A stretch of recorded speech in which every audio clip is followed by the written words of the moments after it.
You can just say, would you like to hear the suggested price of this thing you want to buy, or would you just like to make a donation? And I just feel like that was, it was just funny that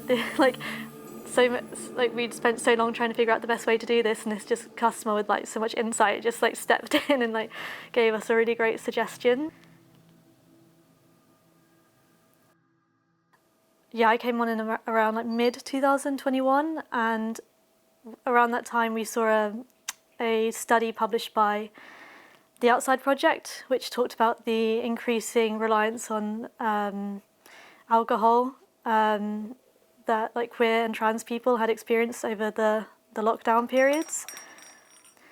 So after this study came out, we thought maybe we shouldn't be like, we should be trying to address that situation and create like a sober space.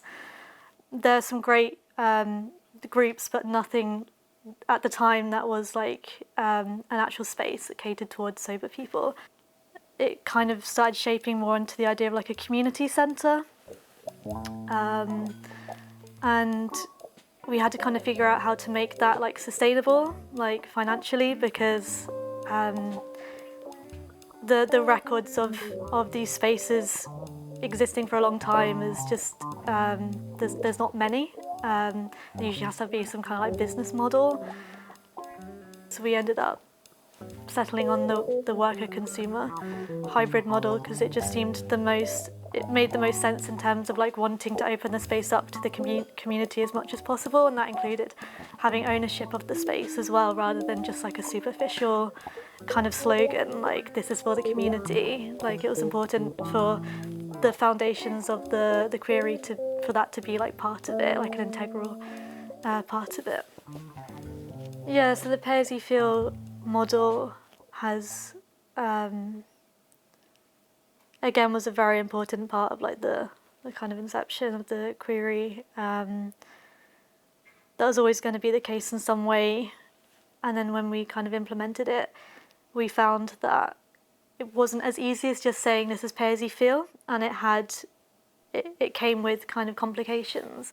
I remember like an instance where this group of guys came in and ordered some coffees, and they were really lovely and they're really excited about the space.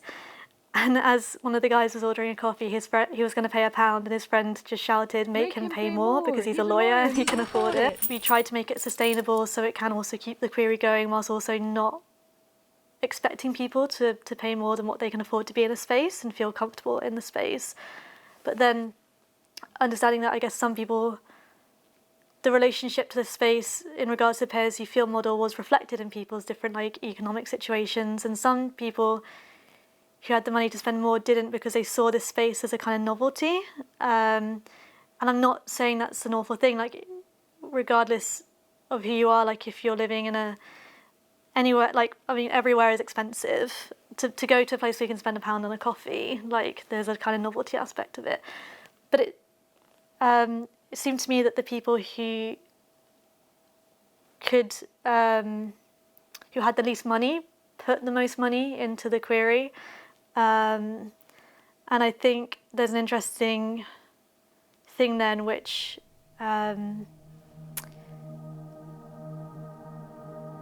when you are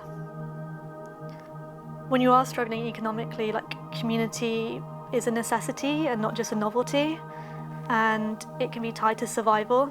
Yeah, you're not just like when you're supporting like a local community space, you're supporting yourself, and you also you kind of understand the importance of that kind of space and that relationship to community and survival. Yeah, okay, what does queer mean, being queer mean to me?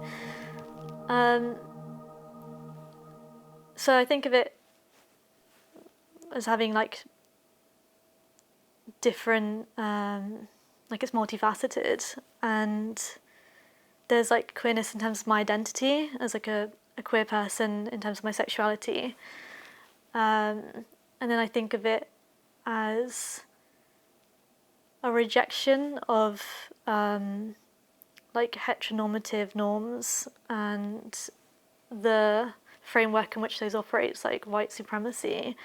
and misogyny, and ableism, and I think like queerness is inherently like the other, so it also kind of gives you a freedom to